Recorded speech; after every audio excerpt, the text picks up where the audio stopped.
What up, all you beautiful Misfits and Rejects out there? Thank you for joining me for episode 195 of Misfits and Rejects. In today's episode, I spoke with Neel Parekh from maidthisfranchise.com. Neel is another great example of somebody who took an idea and designed a life for himself that's just so cool and so unique. And we heard about this concept in episode 193 with David Lahav, who has a remote local business. Well, that's what Neel Parekh has. He has a remote local business as well, which is a business that he can run from anywhere in the world, when technically he's only servicing customers in one specific city. And so what Neel does is he has a cleaning business called maid.com, which is a cleaning service that helps Airbnb rentals turn over for the next guest, and then just people in general who have homes that they want cleaned. Neel takes care of that for him, and like I said, he can do it from anywhere in the world. So this concept of remote local business has been coming across my radar recently. It's a really interesting concept. I think a lot of people out there, who might have different types of services, they could start possibly implementing this model. If you're a first-time listener, please pull out that phone, hit the subscribe button. If you like this episode, Neel and I sure would appreciate a share, maybe a 5-star rating on iTunes, and maybe a comment. We'd love to hear from you and what you liked about this episode, and maybe even what you disliked. That's okay too. And if you want to head over to misfitsandrejects.com, you can get a Misfits and Rejects t-shirt. That's one way to support Misfits and Rejects. The other way is head over to patreon.com, Misfits and Rejects.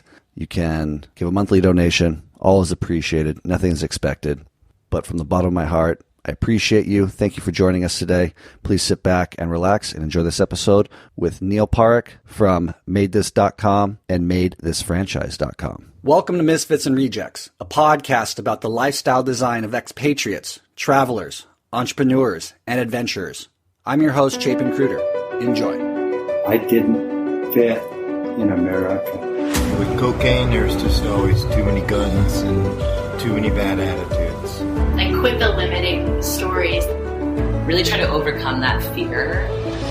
And right there, for any of your listeners, a lot of what I was to do in the rest of my life was formulated by the fact I just went and did it. Welcome to another episode of Misfits and Rejects. Today I'm joined by Neel Parekh from maidthisfranchise.com. Neel, welcome to the show. How you doing, Chapin? Oh, man, it's a pleasure. It's so exciting that we're actually very nearby, locationally speaking, in California. Like, we just found out we grew up just down the street from each other, sort of. Yeah, so close but so far during quarantine, but very, very close, which is kind of cool, especially in this digital nomad world. Yeah, it is. And I mean, I've been interviewing so many people that are based right now in like quarantine in Malaysia, quarantine in Mexico. And pre-show, you talked about if this hadn't happened, you'd be in what, Playa del Carmen right now, right? I would have been in Mexico. Yeah, I got there unfortunately just a week before this chaos hit, and then just left there immediately. But yeah, I would have been in Mexico. Oh, interesting. So you did make that decision to come back and quarantine back in your hometown. Are you with your parents right now at their parents' house? Yeah, with my parents. Yeah. So yeah, it was a whirlwind of a decision right when I got there. Just everything hit at once. The world was going nuts. Everyone was worried. And, in times like that, you just want to go back to somewhere that's familiar. So that was the decision. And that's fair, dude. I had a Canadian friend who resides in Wyoming who decided once their president, I forget his name, but called them back, she ran. She's like, I'm out of here, dude. I'm heading back to Canada where I feel safe. Yep. Wild times, dude. So, yeah, let's talk a little bit about you, because before we jumped on the call, I was looking at your website, maidthisfranchise.com, and as we spoke about, I mean, this is a great opportunity, a great time for anybody listening out there to start thinking about their life situation. If they're not happy within their business setting, like, you can change and you can move into the online space. And what you're doing is fascinating, because maidthis.com is a service that helps Airbnbs with their cleaning needs, right? Correct. Yeah. And then you spun off of that idea into a franchise model that it sounds like is a plug and play for anybody in the world. I mean, anybody who's got an Airbnb in the world could essentially do what with this? Yeah, absolutely. So I'll go and explain the background. One thing to touch on, which you mentioned, is right now is probably the best time I could think of to get into the online business game. The reason is because everything is shifted online just due to the quarantine. Meaning Zoom calls, virtual meetings, everything like that's become so location independent more than before, and people are used to that. So I can't think of a better time where it'd be prime time to start something which is location independent, just because the world is used to it now. So yeah, it's a good time to do that. Yeah, 100%, dude. So to your question, Chapin, for Made This, so MadeThis.com, which is what I started about 7 years ago, is a cleaning service geared towards two audiences. One is just vacation rental hosts. A guest checks out, another guest checks in. You need a cleaning done in between that time, almost like a hotel cleaning, but for Airbnb hosts. And the other part of the business is just serving regular residential homes. So, Chapin, if you need a cleaning for your home and you're too lazy and bored to do it, you could order a cleaning service to come over every month and clean it. So the idea spun off when I was, and we could talk about this later, but I was working at a corporate job, and I wanted to have a side hustle, try something else out, and this came up. And it started to grow and grow. I was able to do it remotely and set up the systems to do it remotely. So our team right now is across 8 different countries. I spend probably half the year in Los Angeles, where the business is based, and half the year elsewhere. And now we spun this into a remote local concept, is what I call it, called Made This Franchise, meaning we're selling territories around the U.S. for other people to have a remote local franchise as well and pretty much do what I did. Yeah, let's get in the nitty gritty of this because this is interesting. I just got off a call with David. In Denver, right? Yeah, totally. And just, doing something similar where he had a service based in Denver and then decided to create an opportunity for other business to kind of follow his model. And we talked a little bit about, if you're going to create a location-independent business that is providing a service in a specific location, you kind of do want to be there for at least the beginning phases of it, where you can, create the network of individuals, in your case, for example, cleaning, so you at least know the standard in which the service is being provided. But then you can move location independent like you are and just kind of operate from your computer. So if you can kind of get us into let's get detailed on this. I'd love to hear from the inception of this, how it grew to where you're at now. Yeah, sure. And just to talk about what you said right there, I don't think this was possible 10 years ago. Let's put it that way. And I think people are still stuck in the mentality of a local business. You think a mom and pop shop stacking tomato cans. I don't know what. That's the concept of a local business. But the fact is, technology has changed much faster than people's perception of local businesses. So now it is fully possible to have a local business in which you're not actually there and you're working remotely. That was not possible 10 years ago, I think. So in some ways, it's kind of a new mental shift. And that's generally what I'm seeing. Like we talked about earlier, I think the fact that everyone is going online with everything working from home is going to make this go even faster and change that mentality much quicker. Absolutely. So yeah, please continue with Made This. Sounds like you got into this space, Made This space, without, I'm assuming, being super passionate about cleaning. It's you said it like an opportunity came across your threshold, and you just took the opportunity and ran with it. Can you explain that? Yeah, sure. So, Chip, you ever been on Reddit? I have. I'm not a huge Redditor, if that's what you said. Yeah. But I know what it is. Yeah. So I was working in my corporate job. I worked in private equity, venture capital, finance. So I was there for about 4 years. Okay. And while I was there, I liked the job. I liked the people, but I was just looking for a side hustle. And I tried a bunch of different things. I think I had drop shipping, just every possible thing that I thought was location independent and that I could do while from the road. I tried. And I was just finally on Reddit, and there's a subreddit called Entrepreneur, where people post different ideas and talk about stuff. And one guy had posted how he started just a local cleaning company, and he posted the steps. So I thought, what the hell, I'll try this along with the many other things I was trying. And it started to work. We started to get bookings, and that was coming in. And mind you, this is while I was still part-time, or while I was still working at the job. So I was just doing this part-time. So I just kind of hustled for a couple of years, doing this on the side, take lunch breaks and take phone calls. The people at my office saw me all the time on the phone outside, so they started calling me drug dealer because they were like, oh, you're doing drug deals outside. That's why you're on the phone all the time. The reality is I was just talking to cleaners and coordinating jobs. So I did it for a couple years part-time. At the same time, we started to get more and more calls from people who wanted an Airbnb cleaning service. And, mind you, this was 5 to 7 years ago when they started to call. So it was a little bit of a new thing in terms of the Airbnb boom. And so we saw the opportunity there and pivoted and started focusing our services more towards vacation rental hosts to do those turnover cleanings in between. And it started to grow and grow. And at a certain point, I thought, well, I have enough money coming in to at least let me survive while I'll travel. So then after 2 years of doing it part-time, I quit and went full-time and booked a one-way flight straight to Colombia and started from there. That's rad. So when you found this individual on Reddit, did you then like purchase a course on how to get this started, or you just figured it out on your own? No, I figured it out on my own, and there was a smaller community around other people doing it, so it's kind of a cool community vibe. This was before there's any formalized course on how to start a cleaning company. Now I think it's blown up enough where there is. But yeah, it was just some guy online who posted the steps and a nice community around it, so it started from there. That's cool. And you obviously like the process of building a business enough to stick with a service like this, because I can't imagine cleaning is your passion. Cleaning is not my passion, you're right. And I was actually speaking with my team about this recently, because we were reevaluating, like, what is the mission statement? Why are we here? Like, what are we exactly doing? And at the beginning of starting Made This, my why, my reason for doing it is, one, I wanted to travel. And I needed a business which allowed me to do that. And two, I just wanted to provide more financially for my parents who were getting old. Those are my two reasons why. But it wasn't that I loved cleaning, which is why I got into it, nor do I necessarily think that anyone has to be passionate about the business they start in order to get to it. I'm passionate just about entrepreneurship in general. I'm passionate about the people we employ, the people we support, and our team members. The end product can be variable. Right. And maybe that's something unique to us, because I just enjoy entrepreneurship, not exactly the end product, but that's what I think. I think the end product can be variable. It just depends what you do with it.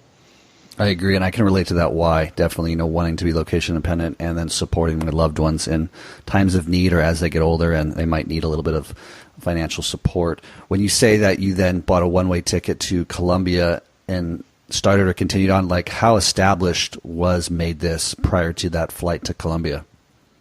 It was I definitely had not replaced my income from my job. It wasn't there. It was on an upward trajectory. It was making enough money where I would be able to sustain myself at break even while traveling. I mean, I could pay for all of my expenses, and it was at that point. And you were focused on the people who needed this service in the LA area. Is that kind of where most of your customers are coming from?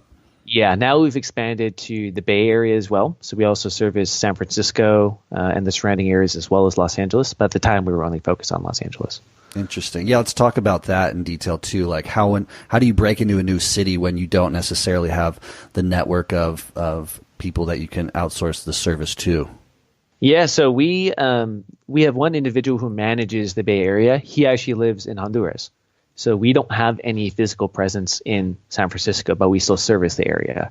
The thing is, at least for us, we find cleaners who are local to that area, and everything else can be managed remotely.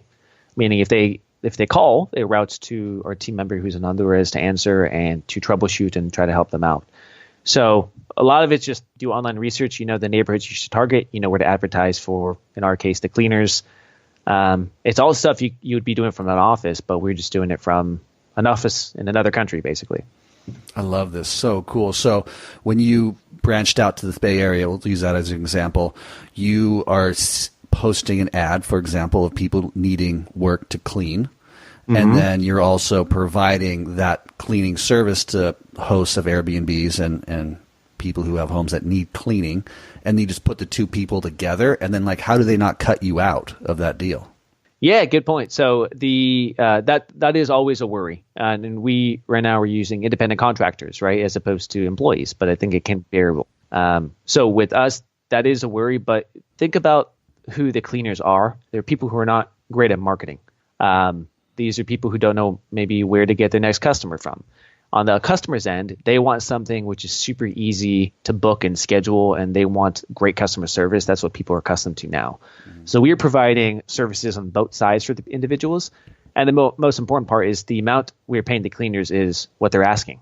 We're not telling them, hey, you're only going to make minimum wage, and that's what you're going to have to do to work with us. We say, cool, how much you charge for a one bedroom? Okay. And then we have a specific rate with the hosts, and we make the difference. That's basically it.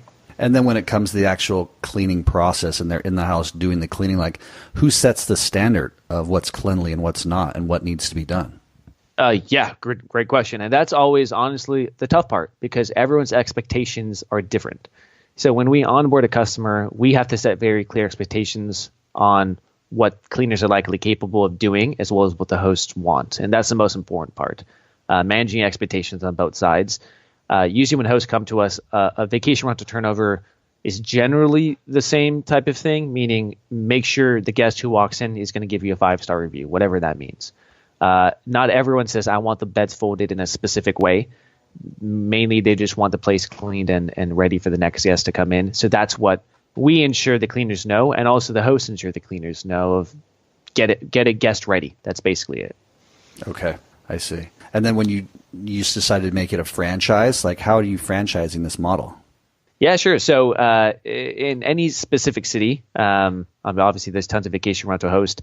You do need someone more locally focused, meaning we do lots of hand-holding with both the cleaners as well as the customers. It's a pretty intensive on the people end. Therefore, if you just have a national service trying to do an Uber model, it doesn't work because it's going to make reviews fall down the cracks for the host. So having someone who's focused on a specific geography and onboard cleaners who are either contractors or employees, that's basically the model. It's basically a cleaning service model, and the labor is going to be either the contractors or the employees. Got it. And then what would I be buying if I bought one of your franchises? Like what specifically am I getting? Yeah, sure. So everything in terms of the website, the online marketing, all of the systems for finding the customers. We do a lot of the marketing for the franchisee, all of the operations manual. It's 400-page massive manual on every mistake we've ever learned in the last 7 years put together. So it's pretty much the entire playbook as well as the back-end support system, plus the marketing in order to run pretty much a very similar operation to what I have going on in California. I see. And yeah, based on your website, you just started this last year. So how's it going? Have you had many people purchase this franchise model? Yeah, I mean, we officially launched a couple months ago. So it was an interesting time to launch amidst the crisis and everything that's happening. So no, we're just getting out to market right now. We have a handful of territories in mind, which we think would be great for franchise owners, and they're going to start targeting them. Honestly, we're going to be pretty picky with who we're bringing on to make sure that they're a good fit, and honestly, that we could help them, right? Mm-hmm. It's not that we want to sell this to everyone. If we don't think we could help someone achieve what their goals are, there's no point in doing this for either side. So this year, probably just focus on a couple of franchisees and making sure we could really change their lives, and then move on to bigger things next year. Yeah, absolutely. Also sounds like not a huge upfront cost on your end. It's not like you're burning tons of cash every month with this, obviously Corona hitting, people, aren't needing their Airbnbs cleaned right now. So, and correct me if I'm wrong, maybe it is, but it's a pretty safe pivot or addition to what you're already doing, right? Yeah, in terms of the franchise side? Yeah, like just spend, it's not, I can't imagine, is it breaking even? I mean, like whatever you're using to support this new business venture, the franchise model, is it really cash intensive or is it pretty mellow? Right now it's pretty mellow. Mm-hmm. It doesn't cost as much. And honestly, even on the corporate side, which is the existing operations which are running, we're pretty lean. Everything's virtual. We don't have an office. Our team's across the globe. It's a pretty lean operation for everyone. So yeah, it's not a very cash intensive business on either the franchise side or the Made This corporate side. That's awesome. I think that's what I think a lot of people when they start their online ventures should be focused on, is trying to run as lean as possible with a huge upside. How many staff members do you have, and where are they located? Yeah, sure. So we have about 10 staff members across multiple different countries. A lot of them are based in Central America. One for time zone, and two, a lot of the cleaners we work with are Hispanic. So being able to recruit team members who are from Latin American countries is definitely helpful for the cultural gap as well. Mm-hmm. And have you achieved that goal that you initially set out with, which was to help support or even fully support your parents? Yeah. Actually, funny enough, both my parents do work for Made This as well. So they're here with me, kind of a family enterprise, I guess, at this point. Yeah, I have. And that actually makes me very proud. So I have achieved that goal. That's so cool, dude. Congratulations. Thanks, man. Do you have siblings? I do. I have an older sister. Okay. And what kind of line of work is she in, if you don't mind me asking? No, it's fine. She works, she does not work at Made This. She's not an entrepreneur. She works at a company, a pharmaceutical company a little bit north of LA. Okay. So she works in corporate. She's married, has a couple kids, lives up in the Thousand Oaks area, if you're familiar with it. Yeah, for sure. Yeah. Do you think that you learned this entrepreneurial skill set, or do you think it was kind of something that you had within yourself that has allowed you to build this? Good question. I'm going to say it's a combo. So my parents, when I was growing up, had video rental stores. You remember like the old Blockbusters? Oh, yeah. Yep. Yeah. So growing up, I was exposed to small business. They had just a couple storefronts, so it was a smaller enterprise. But I think around that, I always just assumed I'd be getting into business in some sense. So after college is when I started working at the finance company. And I liked it. I mean, I think it scratched some part of that small business entrepreneurial itch, but not the full thing. So I think the idea of being an entrepreneur and a small business entrepreneur was always kind of innate in me, but I didn't know how that would come out, whether that's working at a corporate in the business world or starting my own thing. So I'd probably say the seed was there, but I really had to cultivate it myself after jumping into entrepreneurship. Nice. And you own this outright. Like this is you don't have partners? Correct. Okay. And then as you grew it and started, working with different, do you speak Spanish, by the way? I do. Yeah, I do. Yeah. Oh, nice. Is that how you grew up in a Spanish household or? No, I'm Indian, so I did not grow up in a Spanish household. It's in, as you know, Chapin, in California, they force you to learn it basically as part of elementary, high school. Mm-hmm. So I learned it there, and then I completely forgot most of it until I booked that one way to Colombia. And I was just backpacking around Latin America and picked it back up somehow and got much better at it. So I would not say I'm fluent, but enough to get by. That's cool. How many hours a day or weeks are you working on this? It's like a full-time 8-hour day? Yeah, I mean, it's going to depend what's going on in life, honestly. Like if I'm in Chiang Mai at a conference or something like that in Thailand where we met last year, it's going to be a lot less. And that's the cool part is I could flex it as much or as little as I want to. I personally work full-time because I like work. So I do that, but I could totally not work as much. It's very well systemized at this point. So rad. I love systems and they function efficiently. Yeah. Do you foresee this lifestyle in your future? I mean, are you going to be a location-independent digital nomad for the next 10 years? Or do you see yourself settling down? Have you found a place, I guess, is the right question that you could see yourself settling down? It's a damn good question. And I'm going through this internal debate right now of what I need to do. So I'm 31 right now and have been traveling on and off for the last 5 years or so, just around the world. I think it's been in 30 countries, but I spent part of the time here, part of the time elsewhere, and I still love it. But if I'm looking down the line and what I kind of want out of life, for me, I am not convinced that the nomad life is conducive for what I want long term, in 10 years from now. At some point, maybe I like a family and kids, and at that point, can I still do the location independent life? Probably, but do I want to? I don't really know. I don't know any of that. So I think with the headspace I'm in right now is trying to debate if I want to quote unquote settle down in one location a little bit longer and just make some trips, or continue the lifestyle for a while. And it's a strange headspace I'm in right now. Yeah, have you found a place that kind of ticks those boxes? That's been coming up a lot. As we travel, we start to have those boxes that we tick to describe that perfect place that kind of fulfills us and all of our needs. Do you have those kind of boxes in any place in particular ticking them? Good question. I've came across places I've loved. I haven't come across a place where I'm like, I absolutely am 100% going to live here.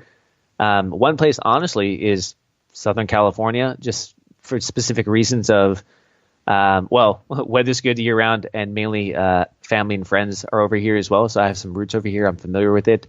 So this would definitely be a place where I'd be happy to have a home base in, and where maybe I currently have a home base in a little bit more naturally.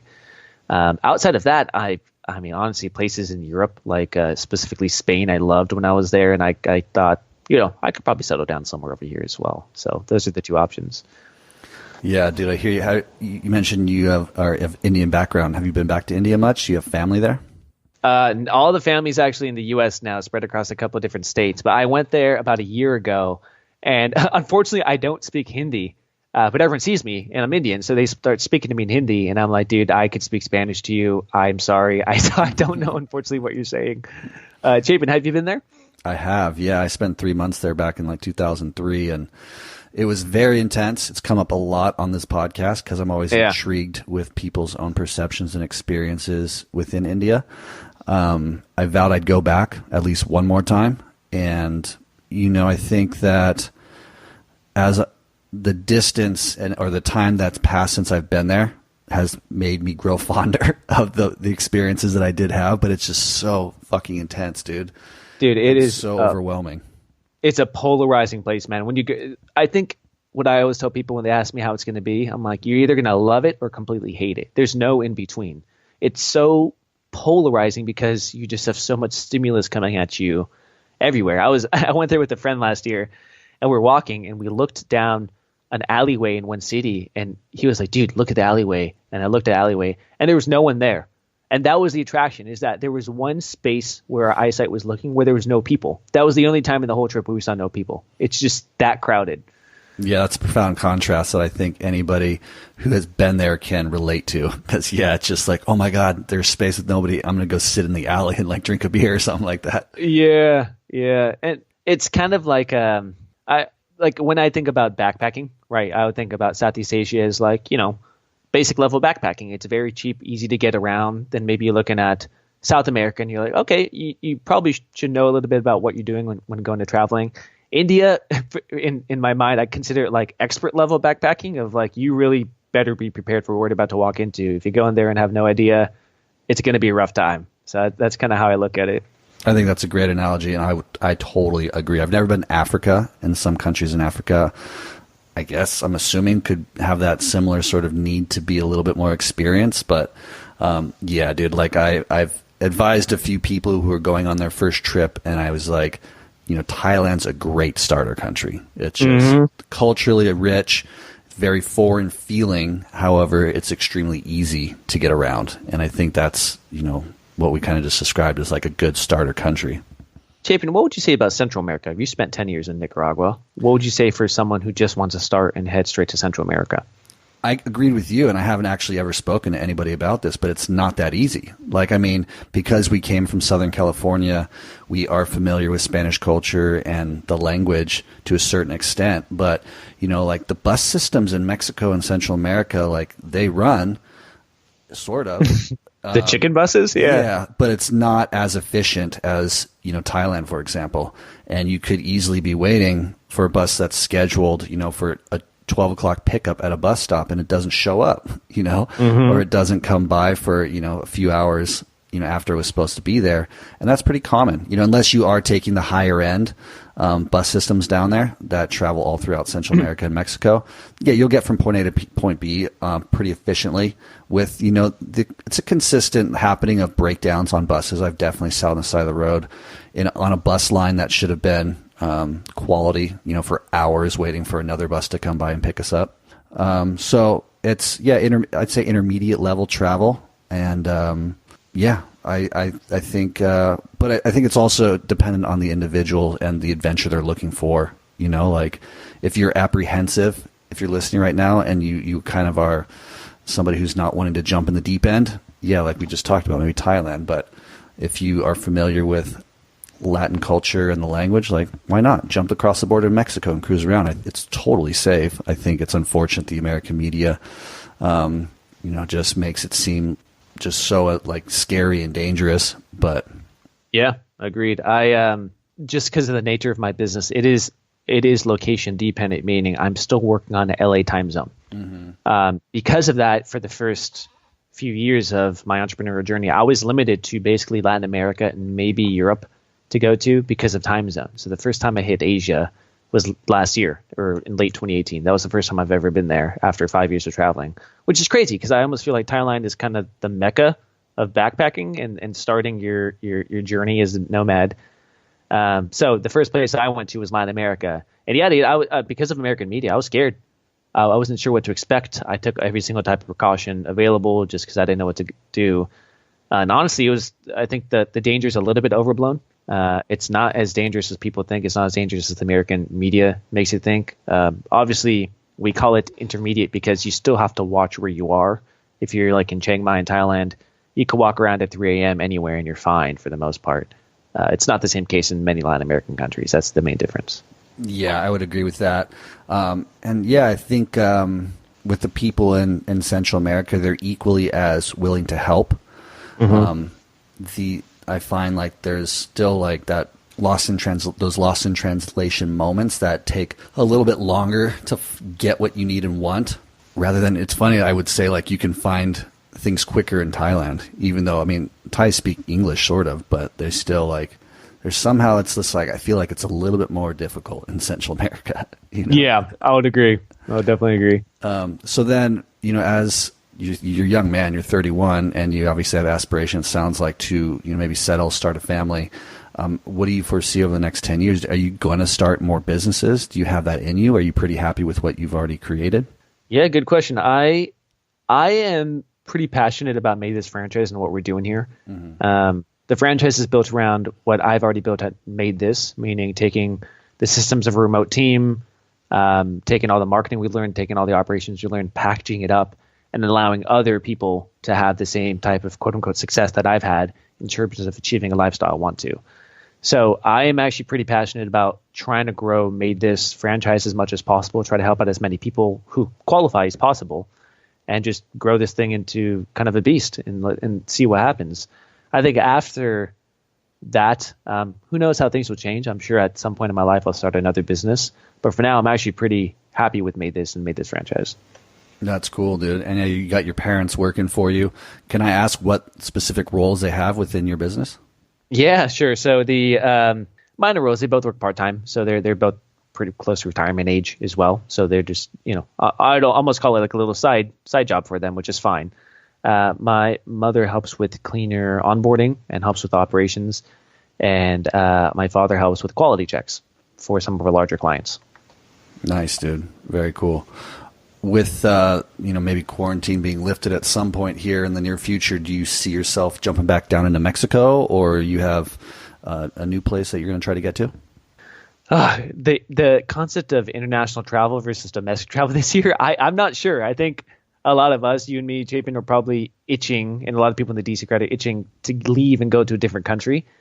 I might stay a little bit local, or I might head to Europe.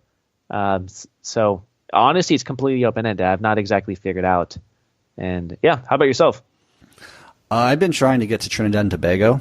I have some friends there, and I would love to interview some expats down there. Wow.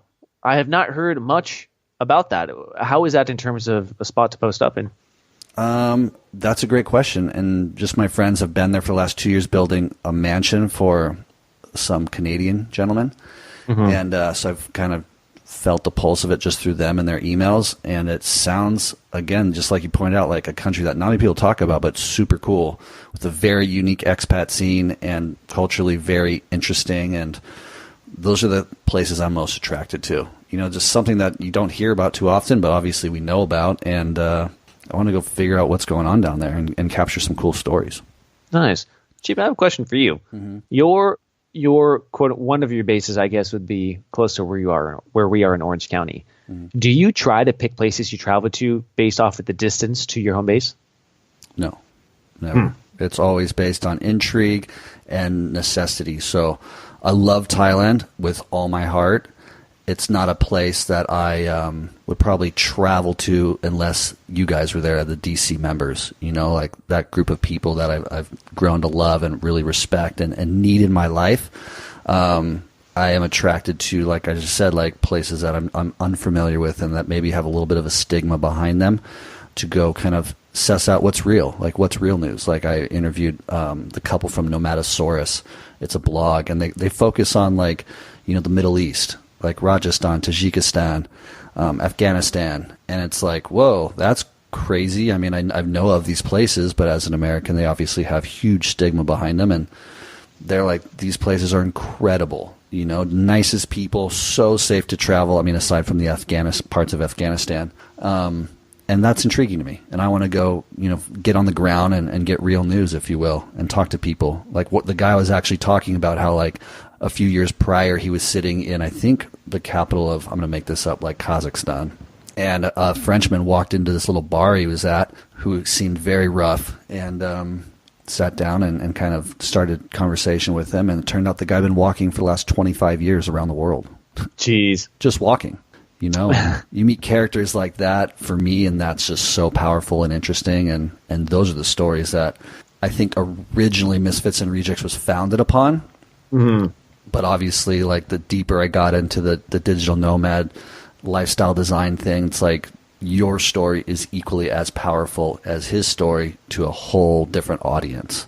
Right. And I'd love to bring that spectrum to the whole world and just show, like, hey, there's so many options for you out there. You don't have to be this, like, reclusive sort of, like, misfit that, you know, sails away and you never hear from again. Like, you could be a very charismatic, you know, eccentric individual that just has an idea and decides to make, you know, $1 million online with it while they're traveling, you know? Yeah. One thing I noticed, I don't know if this happens to you, but during travel, you meet so many unique people from so many unique lifestyles, and you kind of realize there's so many different ways to live. No ways right, no ways wrong. Everyone just chooses their own different path on how they want their lifestyle to be. I feel like sometimes being in the U.S. and specifically Southern California and L.A., where everyone has kind of somewhat of the same life, everyone's climbing some sort of ladder, everyone's hustling, everyone's doing these things. It almost in a small way gives me anxiety because I feel like I'm back in the rat race in a weird way. And then whenever I go elsewhere and I meet interesting people who probably would be on your podcast, for example, it opens my eyes and say, oh, I forgot there's an entire world of different lifestyles that you could possibly have. I don't have to be stuck in whatever society is telling me to do in California. So it's always refreshing to me to meet people like that on the road. And I think I've met the most interesting people ever in my life on the road. That's where they are, right? They're not in Orange County with me. They're probably on the road somewhere in the middle of Nicaragua, for example. Would you say that's what drives you the most to travel? The people? Yes, absolutely. Okay. It's so not the places, the people? I think it starts with the place because you don't know who you're going to find there. Mm-hmm. And then as you get to a place and just get more involved, that's where you discover gems of people in those places. So I think I first pick the place and the people naturally follow because maybe they have the same mentality of me of going to that specific place. I would agree that the stranger place you go to, you're going to find a more unique perspective. And it also depends where you stay. Like during my trip to South America, the first time when I went there, I was mostly staying at hostels, which are fantastic. And you find some interesting characters at hostels. Like I met a guy who had a penny farthing bike. Do you know those penny farthing bikes, the ones with the big front wheel and the small back wheel? Oh, yeah. Mm-hmm. Yeah. I met him in Ecuador, in the middle of nowhere in Ecuador. He had taken that bike from the top of Canada, and I met him down in Ecuador. And I was like, what? I didn't understand. Like, why? Like, what are you doing? What is the purpose of this? And he was like, I don't know. I just like penny farthing bikes. And it blew my mind. I'm like, I don't know where I would ever meet someone like you who's just spent the last few months making this trip. And it was so awesome. It is. And there's countless examples that we could probably talk about forever, about those types of moments where you meet that person who just went and did it. You know, they have that in them that they're willing to just try and get on a penny farthing bike and ride from Canada to, I'm assuming he's probably going to Patagonia at some point. And that's one thing I really hope this podcast is bringing to my audience is that, you know, there's countless examples of people who just liked to do something and didn't necessarily have a goal in mind or a way to make money while they do it or did it, but they just started pedaling that bike, you know, and countless things can happen. Countless doors will open, and it might not, you might walk into a room that you know for a fact wasn't the right place for you to be in that moment, but there's a door on the other side that's going to lead you into a whole new room, you know? Mm-hmm. Yeah. And I would also go as far to say, you don't have to pick a decision on a lifestyle and have that for life. Meaning if you are worried about traveling and throwing away your old life, it's okay. You could always go back. It's not a permanent decision, but you might as well try what else is out there and then go back if you want to.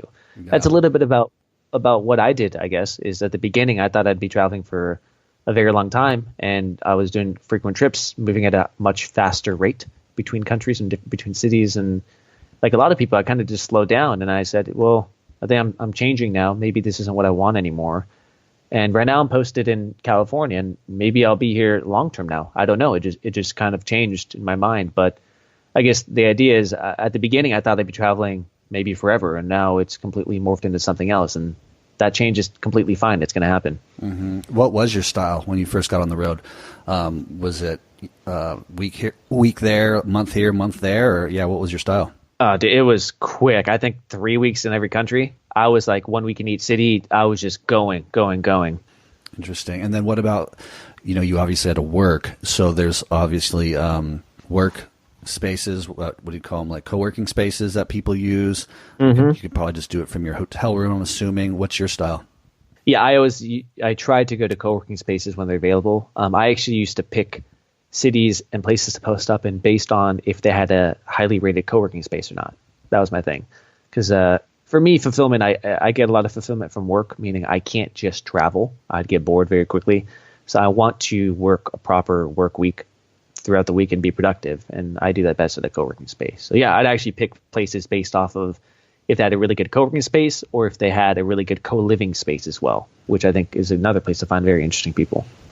I love learning that about people and the motivation and how they kind of strategically pick these places and where they're going to go. So co-working spaces was important to you, co-living spaces. And then when it comes to co-living spaces, what kind of websites were you using to find those? I would actually think about maybe a country I want to go to and then type in co-living in that country. I think there's coliving.com as well where you could find places. Honestly, I've done this recently. I've had such good experiences at different co-living places. I sometimes pick where I'm going to go based off where the highest rated co-living space is. So it wouldn't even be the country. It'd say, okay, where's this really highly rated co-living place that I've heard a lot about just through the grapevines or online? Where is it? Why don't I just go to that country? And the reason is I found such interesting, fascinating people at co-living places I've been to. And for anyone who doesn't know what co-living places is, it's almost like you're living with other people who all work remotely. You're living with everyone together in the same house. You could have different rooms or maybe bunk beds, but usually it's different rooms. And it's just like a house of just interesting people that you live with. So yeah, there's a lot of these around the world, and I found some of the most fascinating people I've ever met in these places. Have you ever joined one of those like kind of traveling groups, for example, like the Wi-Fi tribe that find a space and curate it, and then they invite people to come live with them for periods of time? I have not. I've heard good things about it from people who've done it. I found I maybe didn't need to. It's almost like I was doing it myself, but I've not done that. Okay. Man, this is cool, dude. I really appreciate your time. If you could speak to one audience member who's interested in, starting that first online business or maybe taking that first trip, what could you say to them to maybe motivate them and help them take that first step? Yeah, there's when I was starting, I was reading everything, right? And I tried a lot of things, but I was reading everything. Should I start a microblog? Should I start this? Should I do this? And sometimes you fall into the trap of paralysis analysis where you read so much, you get overwhelmed, and you feel like you're being productive by learning, but in reality, you're not. I think in some ways, when you start, you kind of got to shoot from the hip and just move fast, and see what hits. So the only advice I'd be able to give to people is try not to get sucked into paralysis analysis. Just try stuff, see what sticks, and then pivot quickly if it doesn't. But the fact is, you got to take some action and not just study. And that's something that I was at fault in early on, which I'd hope to prevent other people from falling into. Good advice, Neel. Well, thank you so much for joining us. Please tell the audience one more time where they can go check out your online business. Yeah, sure. So my name is Neel Parekh. You can look me up online or Made This Franchise. That's MAIDTHIS franchise.com. You're the man, dude. Thank you for your time. Thanks, Shaven. Awesome, Neel. Thank you so much for your time and joining us. What a cool story. What an inspiration. This concept of remote local businesses where you can operate it from anywhere in the world, servicing a specific city with a specific service. I mean, again, it's just so cool. And I love that you've developed a viable business and you've taken it into the franchise space. I have no doubt that it'll continue to grow and you'll be a success with it. So thank you again. And then again, if you're a first-time listener, please pull up that phone, hit subscribe on whatever podcast player you're listening to this on. That really helps people find Misfits and Rejects within the search engines that are on iTunes, Spotify, whatever you're listening to this on. And if you like Misfits and Rejects, please give us a 5-star review. Maybe share this with somebody that you feel has an opportunity with their service-based business to turn it into a remote local where they don't necessarily have to be in the city that they are providing the service to their customers. So thank you so much again for listening. I think you all are so very beautiful and looking forward to seeing you in next week's episode, Monday, 9 a.m. Take care. Ciao. Thank you for listening to Misfits and Rejects. I hope this inspires you to think about your life situation, where you're at, and possibly make a big decision to choose something different for yourself if you're unhappy with where you're at in life. I hope these people that I interview inspire you to go out, spread your wings, and try something new, to live a different lifestyle that maybe your whole life people were telling you was the wrong one, but when in fact it's the perfect one for you. And I'll see you next time.